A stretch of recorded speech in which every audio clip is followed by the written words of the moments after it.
Hello lovely people, I'm Catherine and welcome to this week's journal for all seasons.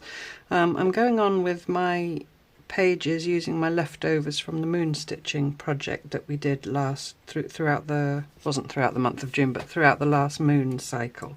Incidentally, I think I've just read somewhere this morning that there is a lunar eclipse, I think tonight. Which is, no, that's no good. Ignore me, because I'm filming this on Saturday, so it would have been on Saturday, but you won't see it until Monday. Anyway, there's places online where you can look up when there are lunar eclipses and what the different full moons are called and all that kind of thing. But that was a slight tangent, still moon related. So I'm going to turn it to the right page.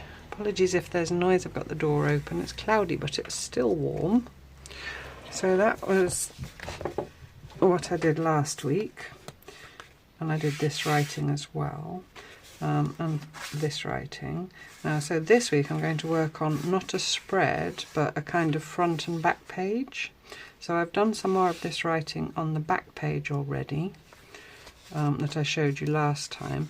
Incidentally, the person who told me about how she does this is called Nancy, and she did say that she was happy for me to mention her and share her process.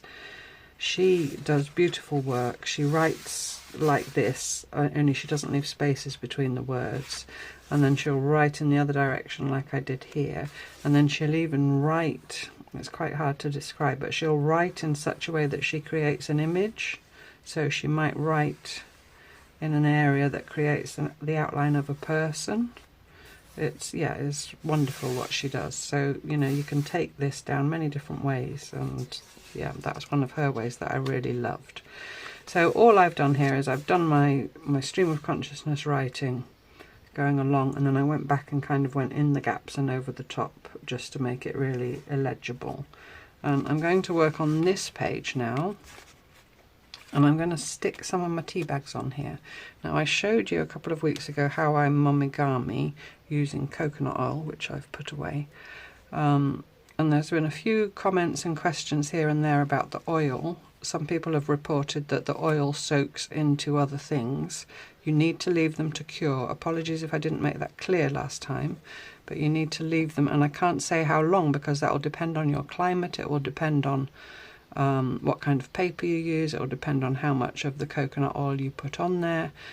I think what I recommended was leaving them laid out on some absorbent paper, just some brown packaging paper or something, until they feel dry. These are now bone dry. In terms of the excess oil, you do need to leave them to cure for, it might be a number of days, it might be a week or two.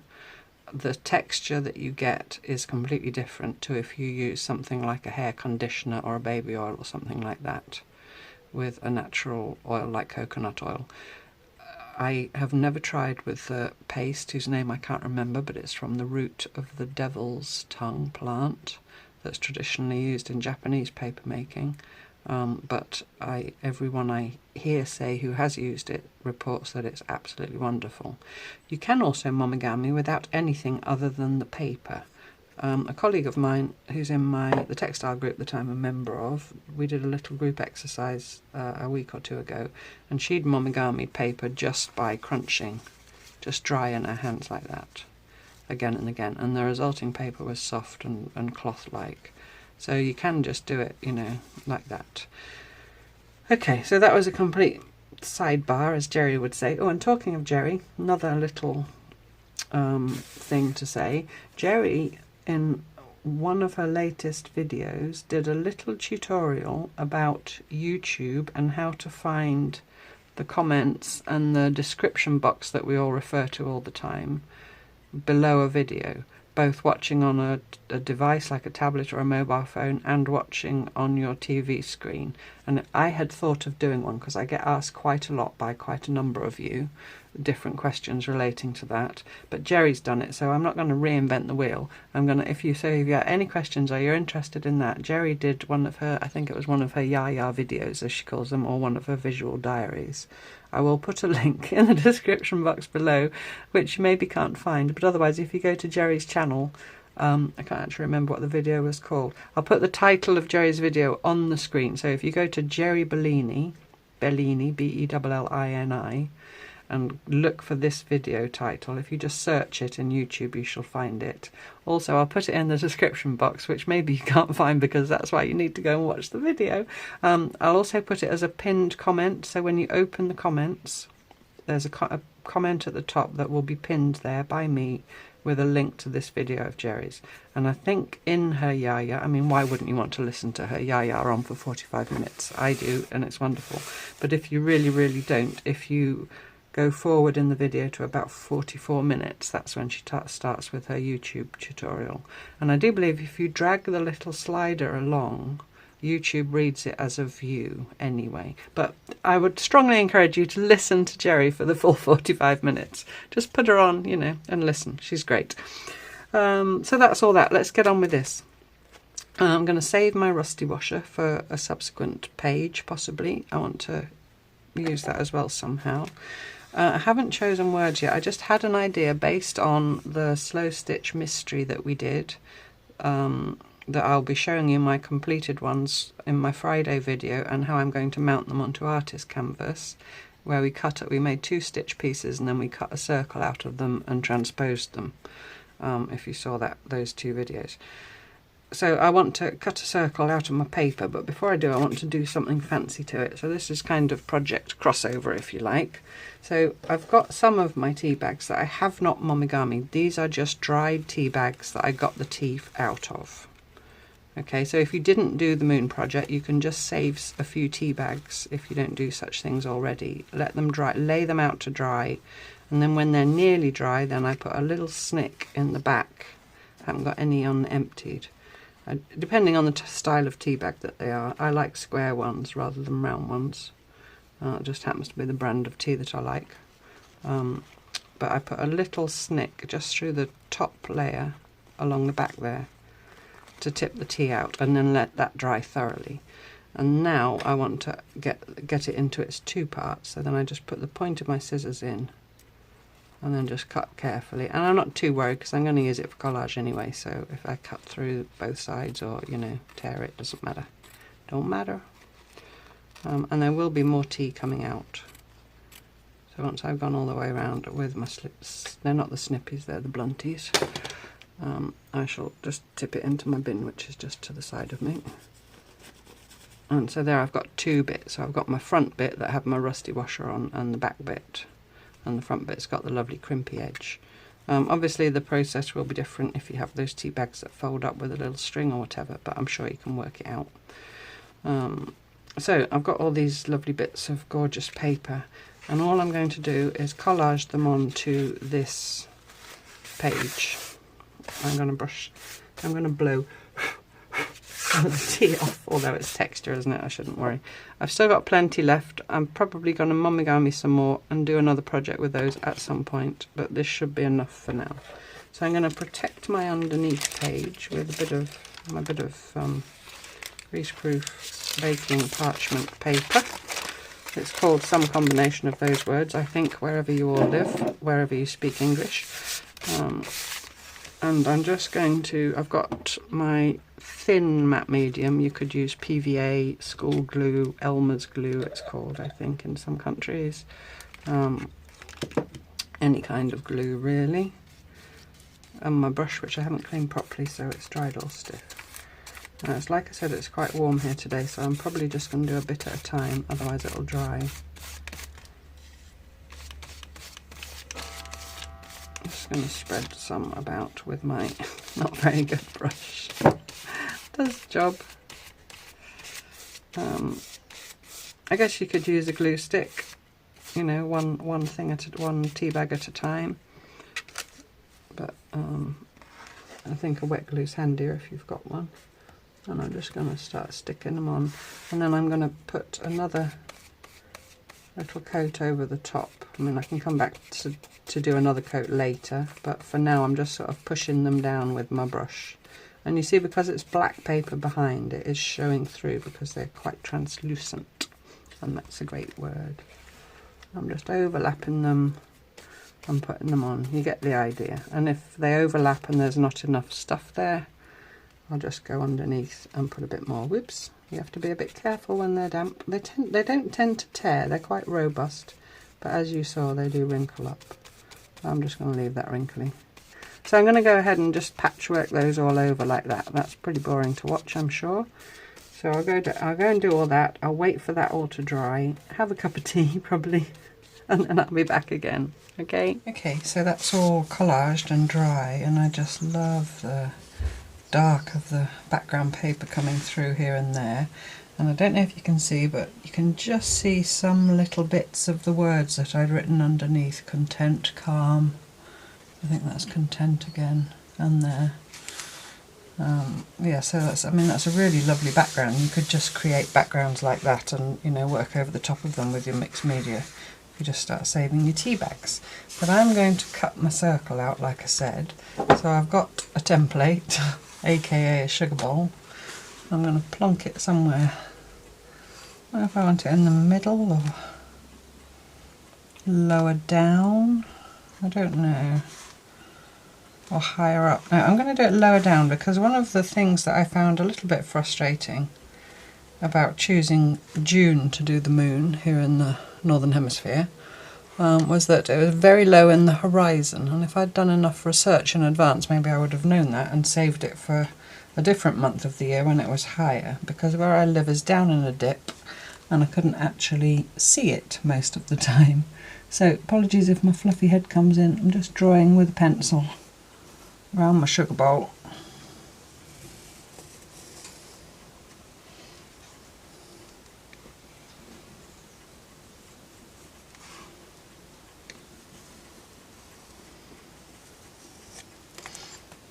There we go. Can I see it there? I can see it well enough. Okay, so now I need to cut that out, and I think to make a start it would be handy if you've got one to use a craft knife to make a little nick so you can get your scissors in. If you've got a really steady hand, I guess you could cut the whole thing with a craft knife. I've got a little cutting mat somewhere, just a little 12-inch by 24-inch cutting mat. Can I find it? No, I cannot. So I'm going to put, this is a magazine, a free local magazine, in behind, just so I don't cut into my underpapers. Very careful with the knife. I just want to make a little, get your fingers always behind the blade, not in front of it. I've gone right through now.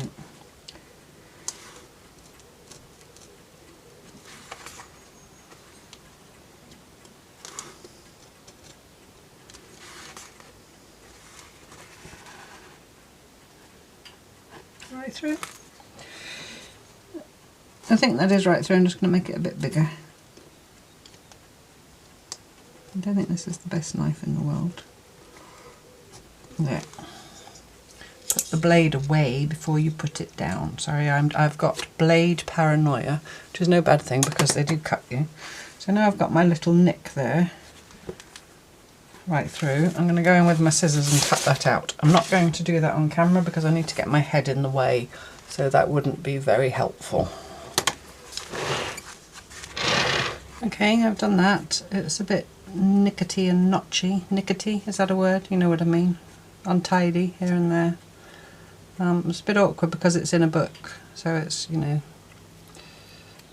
I'm just going to tidy it up a bit.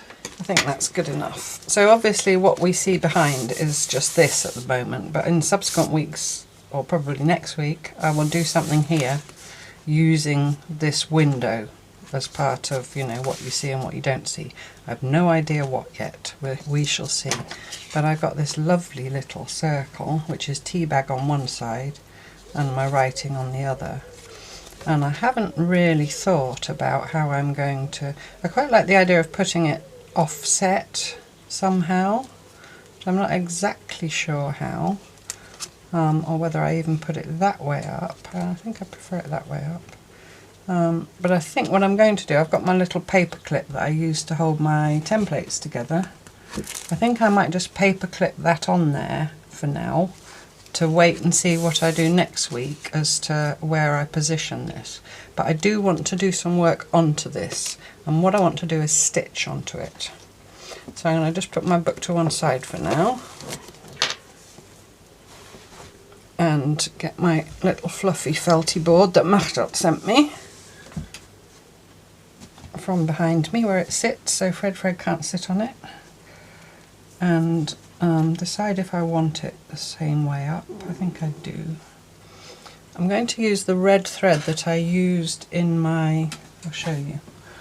I've got them here in this handy dandy box that my little doll from Maria came in. That is just the perfect size for my moon squares. I stitched the outlines with this red silk thread, and I've got some here in my Tangly Ort's Nest. About 3 strands, probably not enough, I might get a new bit. There's some.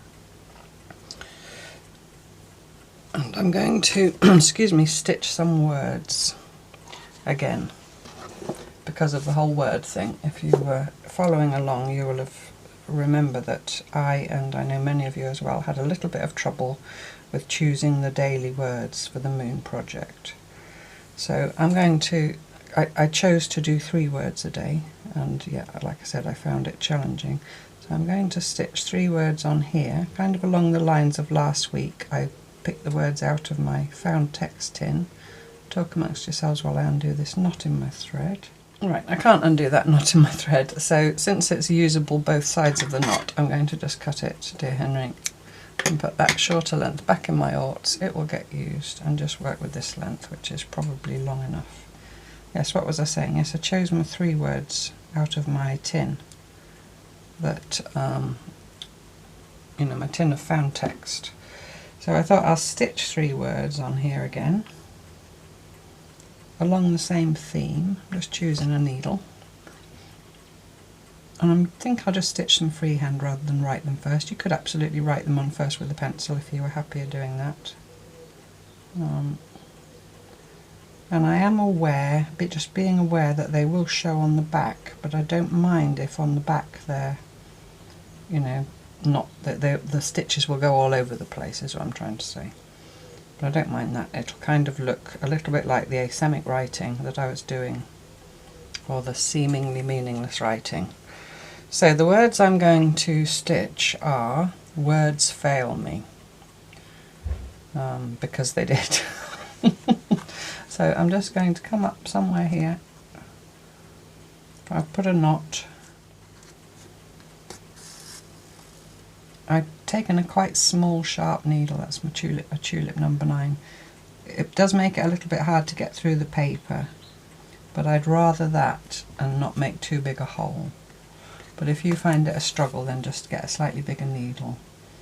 So I'm just going to, if you want to make sure you come out in the same place, obviously with paper, once you poke a hole, the hole's there forever. You can make a guide hole from the front, like that, with your needle, and then you can turn to the back and come up through the hole you just made. And I prefer to do that rather than poking holes in advance. I'll just do it as I go. So into there.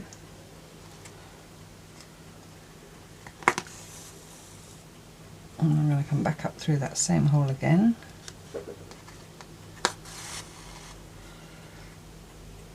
I'm just doing my W. So I'll go ahead and I'll stitch words fail me. That's going to take me some little time, and I'll come back when I'm done. So again, I'm just eyeballing where I want my leg of my W to be, making a guide hole, going through to the back. Okay, so I'll be back when I've done all that. Okay, I've stitched my words. I just thought I'd show you how I'm finishing off on the back, because obviously you can't just take a back stitch or anything. So I'm just going around a previous stitch, just going under that with my needle, and then I snug that up, and then I go under it again, under the same stitch, and then I go through my loop, and then I go through my loop again, and then I just pull that up and make sure the knot is close to the paper. Didn't do that very well, but you get the idea. So I can't see from all the way over here. Make sure your knot's close to the paper with your finger as you pull it through. It's alright. It's made a kind of weird bubbly French knot. So on the back, you see, it's kind of asemic stitching. because it's got the pattern of words, but it's obviously not the words. And so that's mixed in with it's not technically asemic writing because I was making word forms as I was writing. But I just thought that was pleasing, and I like black, white and red together. Reminds me of the Enso we did last year. I know it's not an Enso, in Stitch Journal. And then on this side I've got my tea bags and words fail me. So I'm just going to, I think, as I said, put that in there for now. With that little clip, where did I put it? Did you see where I put my little clip? Oh, for goodness sake, Catherine, what are you like? Did I clip it in the journal?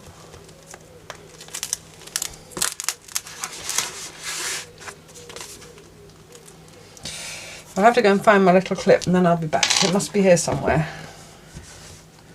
Found it. It was hiding. So yeah, I'm just going to, for now, clip that there. Because this is a two-part, because I've made a hole. So I don't view this really as finished yet. So for now, I think that for this week is good. We're following on with the word theme, the moon theme. I really like that, and that's really going to inform whatever I do next week on this page. And then after that I've got one more spread to deal with, and then we'll move on to pastures new, so to speak. So I hope that you liked that. Thank you so much for watching as always, and yeah, it means so much to have you here on this journey with me, and I appreciate every single one of you. Lots and lots of love and kisses, and take care of yourselves. Bye bye.